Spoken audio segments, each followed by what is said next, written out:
this experience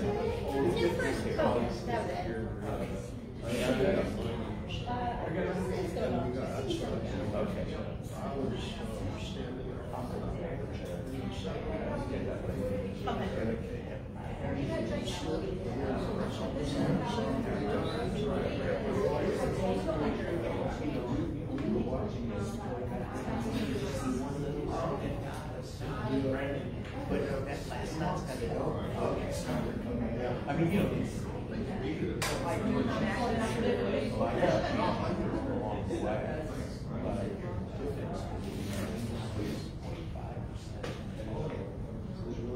know, striking. And then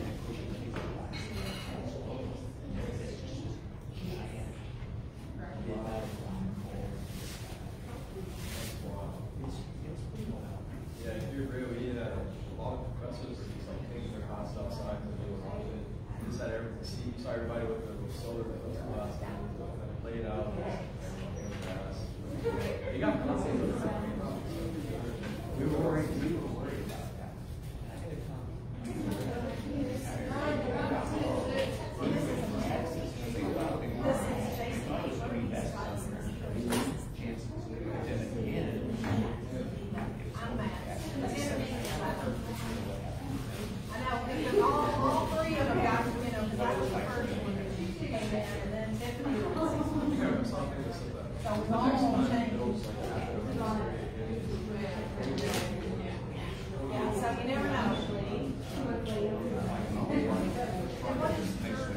But if this is not where you go.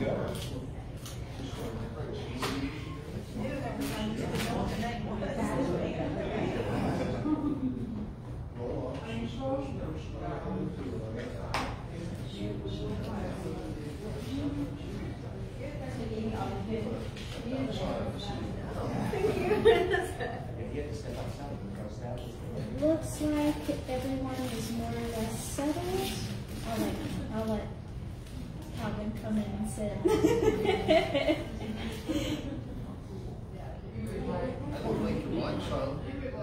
I think I have to have my mouth like up against the microphone to talk into it. Thank you all very, very much for coming to this Lunch and Learn talk. The last one that I did back in October was really, really fun. So I'm very excited to do another one. If you don't know me, my name is Caitlyn Rahschulte. I'm the Research Service Specialist, tongue twister, down in Special Collections and Archives. When I am not helping people find research materials, I am researching stuff for myself because I have an insatiable need to know everything. So without further ado, this presentation, A Death So Long, The Extraordinary Final Days of Floyd Collins, deals with Floyd Collins, obviously in the name, who is known as the world's greatest cave explorer. But before we get too into it, I have a couple of introductory notes. First of all, the reason why I know about Floyd Collins is that he is a very, very, very, very distant relative of mine. Very distant, but still a relative. One time I asked my parents if I was related to anyone famous, and they said, well, we're related to someone who is famous for dying in a cave, which I was not expecting at the time. I was really hoping for like a silent movie star or something, but no, not that. So that's kind of how I learned about Floyd Collins. A couple other things about the materials that I used. One of the materials that I use the most, which is actually up here on this table, is the book Tragedy of Sand Cave by Howard W. Hartley, published in 1925, and this event happened in 1925, so Hartley got right on it and said, I'm going to write a book about this. And I also used lots of newspapers. This was a highly publicized event. And also used a really, really amazing article, which I'll talk about later in the presentation.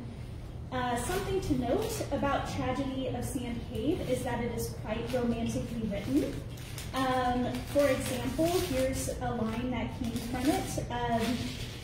No bugle roused Collins to his last journey. No fair lady waited to bestow the rose. Outside, a quarrelsome chanticleer voiced his indignance at the impudent sun, and at the first shrill notes, Collins awoke. So that's what we're dealing with. There is plenty of fact in this book, but there's also, I would say, some contested facts, let's say. But we, again, will get into that. So I think that is it. I will stop talking everyone's ear off about that stuff. So here we go.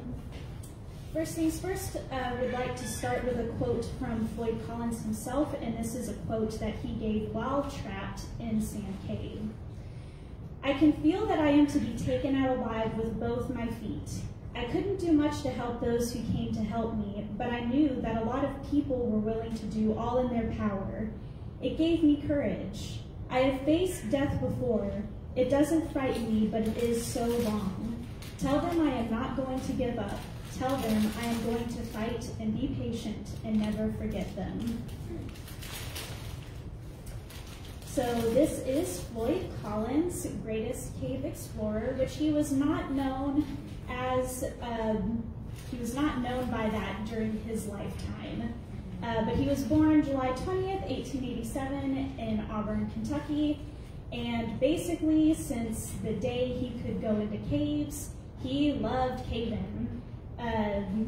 I think one of the articles that I used talks about how sometimes he would just pop up randomly from these cave systems. He was just constantly exploring these caves. And he lived in the part of Kentucky, which, as everyone knows, there's a ton of caves in Kentucky. We're kind of famous for one of them. He was the founder of Crystal Cave, which is now part of the Mammoth Cave National Park. And he was a player in the Kentucky Cave Wars. Cave Wars, that sounds really crazy and exciting. And we don't have enough time to go super into it, but it was kind of crazy and exciting. But basically, the Cave Wars were disputes between privately owned caves. Caves in this part of Kentucky, in the, southwest? Yeah. In the southwest region of Kentucky, they were not owned by the government yet. Most, if not all of them, were privately owned. And what do people do with privately owned land? They try to make money off of it. And so that was basically the name of the game. Owners of these caves wanted as many tourists for themselves as possible. Mammoth Cave was obviously a huge tourist attraction even then. And so a lot of kind of the smaller cave owners would sometimes mislead, or if I'm remembering correctly, even threaten people to come to their caves instead. So it was a big thing, and of course it was money related. So, but Floyd also wanted money. He was way less threatening about it. I did not see anything about him threatening or misleading people. By all accounts, he was a genuine enthusiast who was basically doing what he loved for money. And we can't blame him for that. So Floyd started exploring Sand Cave, and it's circled in red there on that map. So Mammoth Cave is in the center there, and then Sand Cave is way kind of, I don't even know how many miles that is, and I'm not going to guess because I'm kind of bad at that kind of thing. But Sand Cave was really on the edge, and this map was made when Mammoth Cave was a national park. So Sand Cave is on the boundary, basically, of Mammoth Cave. But he's exploring Sand Cave in the hopes that it will be either a new entrance to Mammoth Cave, or that it'll lead to an even better Mammoth Cave. Like I mentioned, Mammoth Cave was privately owned, and it was also extremely popular. So for Floyd, finding like an even better Mammoth Cave would have just meant more money. And it also, I think, would have given him a lot of gratification to say that he found the second Mammoth Cave, or like the better Mammoth Cave. So here again is Tragedy of Sand Cave. This was, there's no way for me to verify if this conversation ever really happened, but I like it. So I know this thing will pan out, Floyd explained to Doyle, one of his friends. If I can get down to the pit and get through the main avenue, I am sure it will lead to a cave as big as Mammoth. Perhaps this will develop another entrance into Mammoth. And if it does, you and I will wear fine clothes. And so with that, he sets off to explore Sand Cave on January 30th, 1925. So this is a really kind of the only really good photo I could find of Sand Cave. I think this is basically what it looked like back then too, like when Floyd entered it for himself. It looks like a hole in the ground, which I guess that's technically what any cave is, but I don't know if it's because of the context behind it, but this already is giving me goosebumps, and I'm not a caver, so I see this and I go, I'm gonna leave that to whatever subterranean critter calls this home. But Floyd saw this and was like, challenge accepted.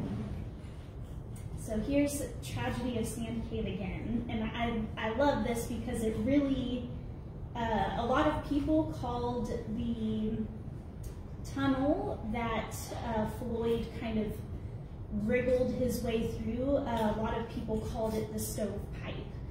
So I think when Hartley was writing this, he really did encapsulate that. So here's a dramatic reading. Close your eyes for a moment. Imagine a stovepipe coiling, twisting under itself, filled with loosely hanging boulders, sharp, jagged ledges, spiraling downward through a strata of muck and rock. Its average height is 18 inches. Its width scarcely large enough to permit the passage of a human body. At only 2 points is its ceiling sufficiently high to enable the explorer to reverse his body. It is cold, dank, and the rocks drip icy sweat. So dark is it that the inky blackness seems to press upon your body like an unseen hand. Your ears are tortured by the spasmodic crash of falling boulders further on in the yawning pit. Your heart pounds madly, and your lungs seem incapable of sucking in the chill air fast enough to cool a brow made hot by fear of impending death. I would like to think that Floyd went in here totally fine. I mean, he's a professional caver, but I don't know if his brow was hot with the fear of impending death when he came in that day, because no one plans to get stuck in a cave. But that, I think, is a pretty apt description of Sand Cave and what we're dealing with. So Floyd is in this cave and he's wriggling his way through. My body hurts just to think about it. When we think of caves, how many people here have been to Mammoth Cave or any kind of cave? Okay. When you go into that cave, you notice it's pretty solid, right? It's the rock is not falling on you or coming away from the walls. Sand Cave is very different. One of the reasons why it's called Sand Cave is because it is very loose. It is not incredibly structured like some of the other caves that we have in the state. And so basically what he was pushing his way through, in my mind, I think what it was described as is gravel. Yeah, just lots and lots of gravel. So Floyd, he's got his little lantern and he's crawling through this cave, and the lantern is running out of fuel. And so he's like, well, I gotta get my way back. So he kind of flips himself around and he's pushing his way back up the way he came. I think at one point the lantern actually goes out, but he's a seasoned caver and he thinks, well, I think I'm pointed in the right direction, so I'll keep going. And he's pushing his way through the darkness when suddenly his foot catches on a boulder and it falls from the very low ceiling of this tunnel and falls on his ankle, pinning him.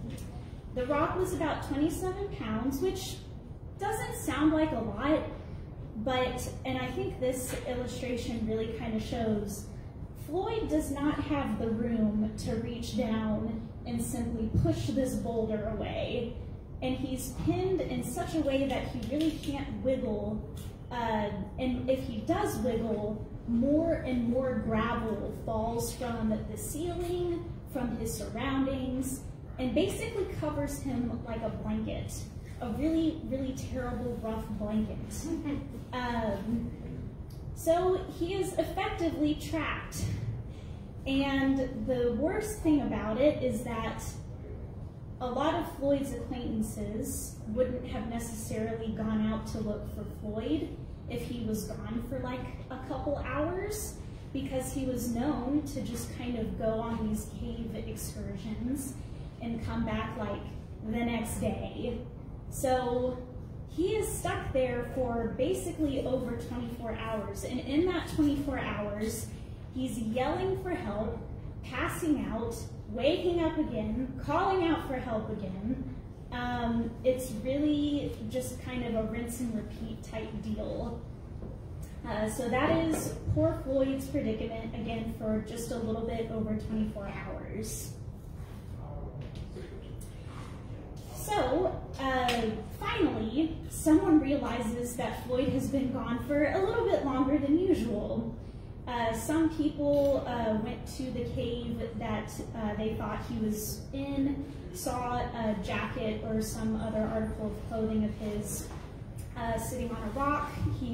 I think it was he removed his big winter coat before going in, because obviously you want to kind of slim down as much as possible in terms of clothing before going into these caves.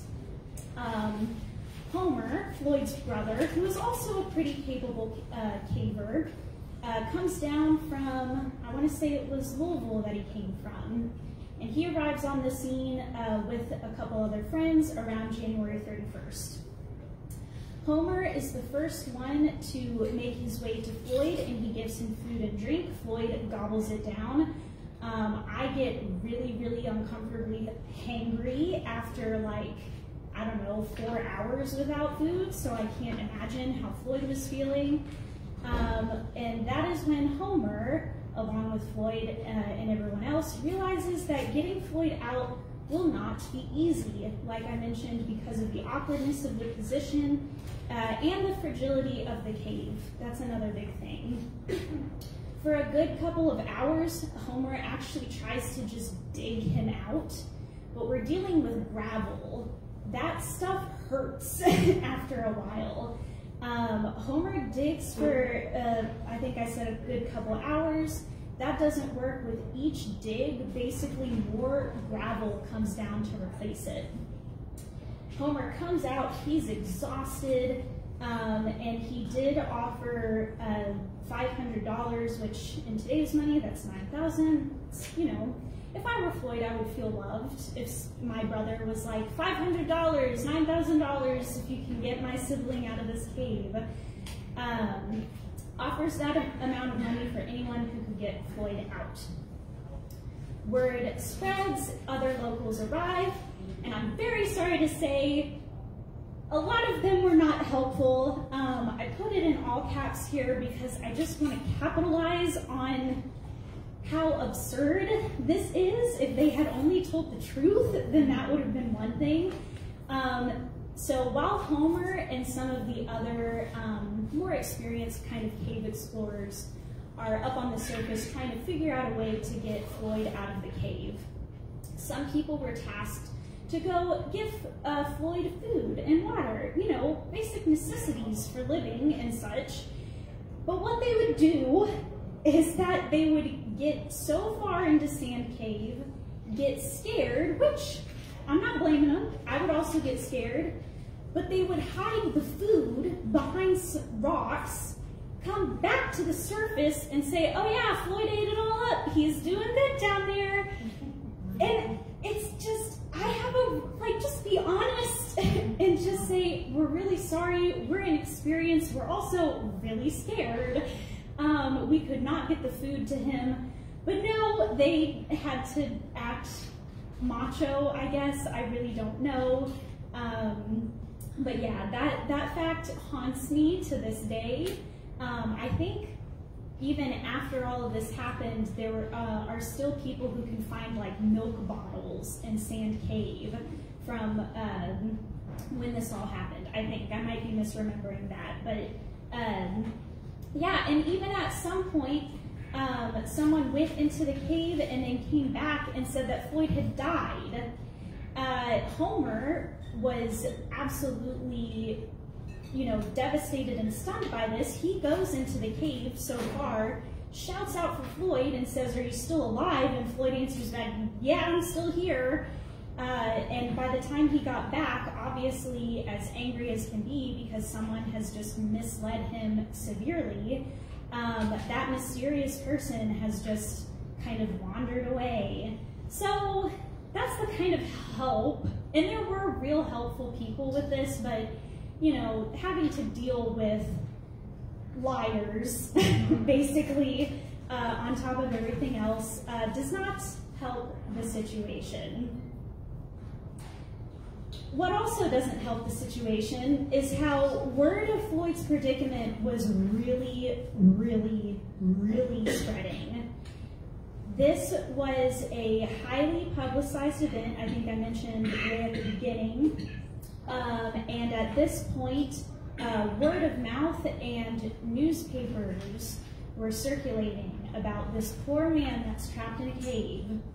And I guess there wasn't really anything else to do in 1925, so a lot of people packed up their families, packed up a lunch, and drove to Sand Cave, to the field just outside of Sand Cave, and basically started kind of a carnival ground. I don't know if the picture isn't the best, but that stand there, right there, it says hamburgers, 5 cents. I think there was also reports of balloons with the word Sand Cave written on them, and just kind of a lot of, I don't know, there's a guy down there, you need to focus on that instead of like making 5 cents off a hamburger. But here we are. So this is a real growing spectacle. Some people show up because they genuinely want to help, which becomes its own problem, but a lot of people are there because they simply want to see the spectacle of either this man trapped in a cave, or they want to be there for when Floyd is pulled out. While all of this is going on, Homer and company are trying really hard to either pull Floyd out, which does not work, and it hurts Floyd severely. There's like, I don't know how to describe this, but basically, if you get to Floyd's position, there's kind of a rock ledge right above his chest. And so even if you got a pulley around him or a harness, he would basically get pushed up against that ledge. And then you also have the 27-pound boulder on his ankle that's really keeping him down there. On February 5th, the National Guard gets involved, and they're like, listen, we're getting too carried away here. Let's just dig a hole down there and get to a position where we can like either get to the boulder or just more easily get to Floyd. That has its own problems, but we will get to that. Someone that I want to mention really briefly, Skeets Miller was the main man in reporting all of this to the Louisville Courier-Journal. I think he even won an award for his reporting on this. Not only was he reporting, but he was actually going down to Floyd. That quote at the very beginning, that was Skeets Miller going down there and asking Floyd questions about what he thought of the rescue and this kind of thing. So he was not just reporting, but he was also even helping with the rescue effort. He was kind of a smaller man, so he was able to kind of wiggle down there. Another thing, and I think this contributed to the kind of national spectacle of this whole thing, is that this was the first big news story to hit the radio waves. So when we think of newspapers, it's a weekly, bi-weekly, or daily publication, right? But with radio, that's pretty much instantaneous, especially for back then. So some people were getting like play-by-play reports on Floyd's, like what was happening on the surface, how Floyd was doing, all this stuff. To add on to the just ever-growing sideshow attraction that this rescue mission was turning into, there was also some guy in Kansas sent out a telegram, and it said that he was Floyd Collins, he was not trapped in the cave, and that he would see his mother shortly.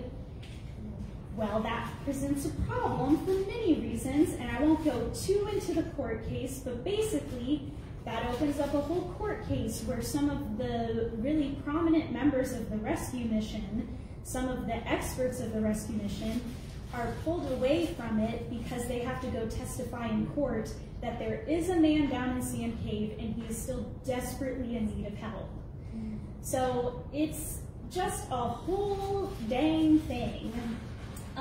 Also to mention, in my newspaper's odysseys of researching this, there was also mention in, I think, either the Richmond Register or the Courier Journal, that a child died somewhere in Philadelphia because he'd been playing in a cave, and the newspaper reported that the child was doing a Collins. So this was a very, very far-reaching story, and unfortunately, I can't verify if there really was a kid who died while cave diving and doing a Collins, but I thought that was a pretty crazy example of, again, the far-reaching nature of this story. Speaking of newspapers, a lot of them were divided. Would Collins survive, or was his fate already sealed? There were lots of really strangely philosophical articles, which were basically like, aren't we all trapped in a cave somewhere or another? It was that kind of thing where it's like, okay, you're allowed to make philosophical articles, but again, I can't stress enough, there's a man stuck in a cave in Kentucky, go help him. So yeah, the newspapers were very, very lively discussion about this. So unfortunately, the very help that came to Floyd was also kind of a detriment.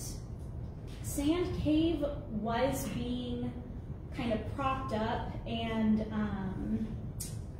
the support system was kind of continuously being rebuilt, but they could only go so far. They couldn't actually make it to Floyd's position because of how narrow it was, and because of, I think it was just because of how narrow it was. The opening of Sand Cave, as you saw, was quite wide, and that was supported by beams and all that kind of stuff. But you couldn't get all the way to Floyd, any kind of support system. Because of the man-made heat of people kind of constantly coming and going in the passage, because of the man-made heat of the carnival ground melting a lot of the snow and ice built up, water was really trickling down into Sand Cave to the point where Floyd was actually lying in a puddle of cold water. So on top of being hungry, on top of being exhausted, on top of being lonely, he was now facing a new kind of bad thing in the form of exposure. So this is really the part where things start to collapse, and Hartley described it as a mind squeeze. This, in the language of the layman, is the gradual closing together of the bottom and top of the fissure by pressure of muck, and it results, miners say, when the supporting side walls give way. These side walls have been ripped down by continual and blundering passage of all sizes of men. News of the mine squeeze came as a new blow at the hopes of the rescue army. That Collins was not slowly crushed to death as a human nut in a cracker was only prevented by the squeeze encountering the loose boulders of the rock fall. So, if things couldn't get any worse, they did get worse. During all of this, they had also rigged kind of a line of light bulbs to help the rescue team, and they also managed, before the mine squeeze obviously, they managed to get a light bulb down to Floyd Collins himself. This was to provide light, obviously, but also to provide a little bit of warmth. So here's Floyd. Like I said, he's lonely, he's hungry, he's now dealing with the effects of exposure and exhaustion. There were points where the scant few times that people could make it down to him, Floyd would beg people to stay with him longer than possible just so that he could hear a human voice, just so that he could interact with someone. But that person could never stay as long as Floyd wanted to because Sand Cave was so rapidly declining in its stability. And now he's only got a light bulb for warmth and for light, basically now totally by himself. So here's another, I actually don't know if these are actually Floyd's last words. Like I said, Tragedy of Sand Cave is a very romantically written book, but here's another dramatic reading. Royd Hyde, a miner, worked his way to the edge of the cave-in, or about 15 feet from Floyd, who was then in a state of delirium. "My God, why don't you take me?" moaned the frantic explorer. "Mother, I am coming home in just a little while." Choking back tears, Hyde called to Floyd, "Hold on, old man, we are coming." And Floyd answered, "You are too slow, too slow." So even with the mine squeeze, rescue efforts are continuing above. Remember how I said the National Guard was digging a really big tunnel down to Floyd? That is still going on, but that is easier said than done. I don't know if anyone here is like a really big hole digging enthusiast, but it's not all dirt, right? You get to different layers of the earth, and that's exactly what they were dealing with. They would dig, and I think, if I'm remembering correctly, they made really decent headway for the first maybe a couple hundred feet. But then they ran into boulders, and the shaft had to get narrower and narrower, which means less people working on the tunnel, which means a slower time working on the tunnel. The shaft was started on February 5th, and Floyd's position was reached on February 16th. Unfortunately, the first person to poke their head down into Floyd's position saw that he had perished. And it was later determined that he probably died about 3 days before the hole reached his body. In total, Floyd spent about 14 days trapped, many of them isolated. So here he is, Floyd, and rescue efforts genuinely did think that he would be alive by the time that he was reached, but alas, a coroner had to go in and confirm that it was Floyd's body. Really bewildering and disturbingly, one official suggested cutting off Floyd's head or arm and bringing it out to the cave to show people that he was dead. They did not do this. Thankfully, they did not do this.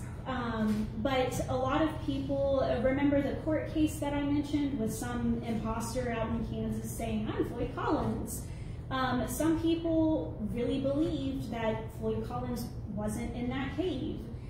Some people couldn't believe that he was dead, all this kind of stuff. So, but they did not cut his head off. Really, really glad about that.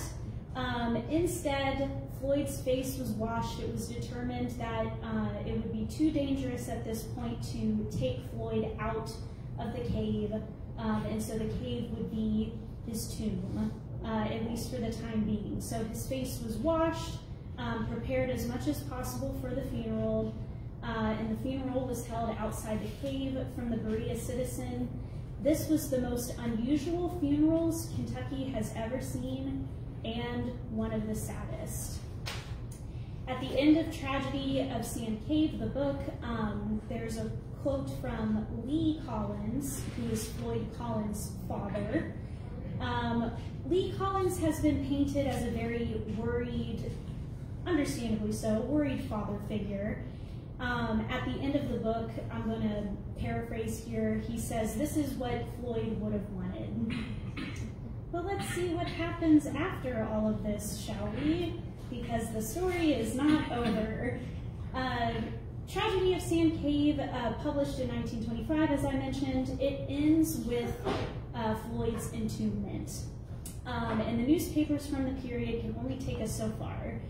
Another piece of research that I used for this, which I highly doubt the author of this article will ever listen to this live stream, but if he is, he rocks. On the search for more information, I discovered what I think is the holy grail of Floyd Collins storytelling, and that is Mental Floss's The 1925 Cave Rescue That Captivated the Nation by Lucas Riley. According to Riley, there was, well, hang on, let me back up a bit. Eventually, Homer was able to secure the funds to remove Floyd's body from Sand Cave. He actually did this by going around the nation, telling Floyd's story in the vaudeville circuits until he gathered the funds necessary.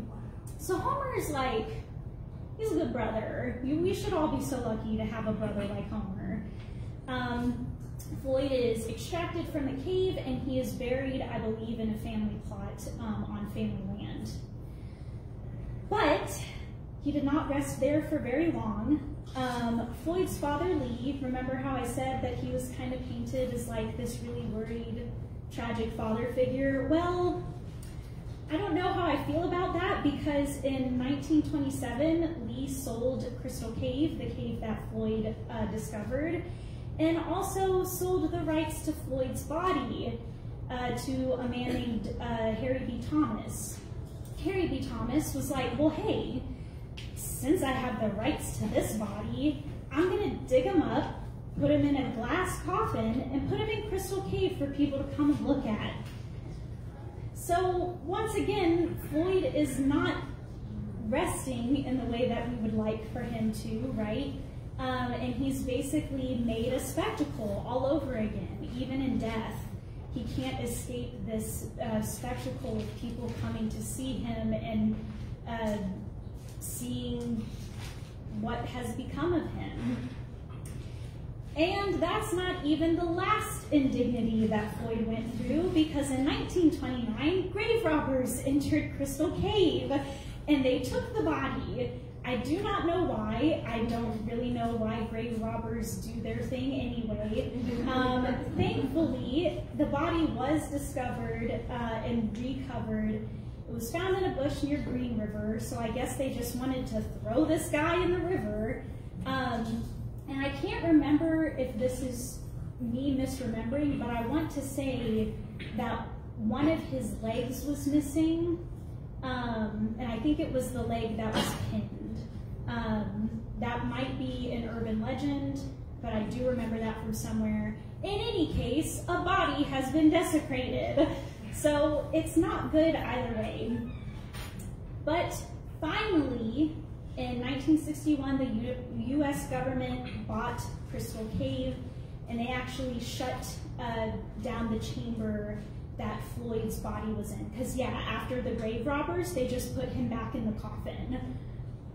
I think it was a closed coffin at that point, and I think they also put chains around it or something.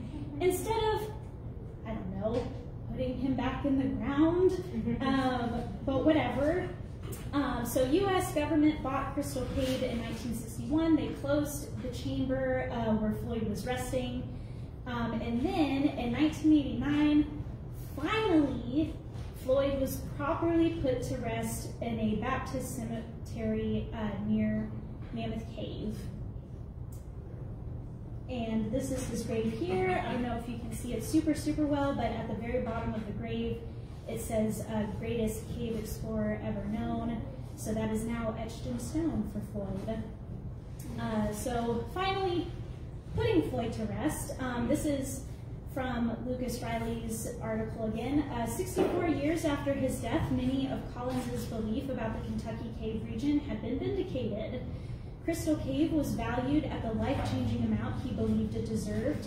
Professional cavers also confirmed that Collins's hunch that the caves in the region were in fact connected, which I think is pretty cool. And, you know, I don't know if there's an afterlife, but if Floyd was around during all that and he could see that floating in the ether, I think he would have been pretty pleased by that. So it's really neat that he was kind of a pioneer in this sense and that his theories were confirmed. Even with him in his final resting place, the story of Floyd Collins lives on. Like the many books, newspapers, and very current modern articles that I've talked about in this presentation, he is still capturing the imagination of people everywhere. There is music. That record over there has the song Death of Floyd Collins, I want to say. I'll remember it later when I should have remembered it now. But there were ballads written about him. There's even a stage play about him, which I just found while I was researching this topic. There's even children's books about it, which is, okay, I mean, I would read Titanic books where kids were like insert characters, you know what I mean? So, and that's kind of the context of the children's book, is that some fictional child character tries to go in and save Floyd. He fails, but then he learns a valuable lesson about death, maybe? That was what that's what I gathered from it. I have not read the book though, so I could be very wrong. He might learn something else. But yes, he is still very much alive and in the imagination, and for me, like hearts of the people as well. Learning about Floyd's plight, and especially kind of how much he was subjected to, and reading about the very human way that he reacted to his situation. I mean, that really does touch me, because I think we all kind of have this idea of how we would handle certain situations. And Floyd, how he handled it, how he would even speak encouragement to the people helping him, saying, you're almost there, and keep trying, and keep doing this, but then his kind of very understandable going into sort of a state of hopelessness, very understandable, very human of him. Like the newspapers back then said, aren't we all trapped in a cave one way or another? But yes, he is still with us in one way or another. And that's it.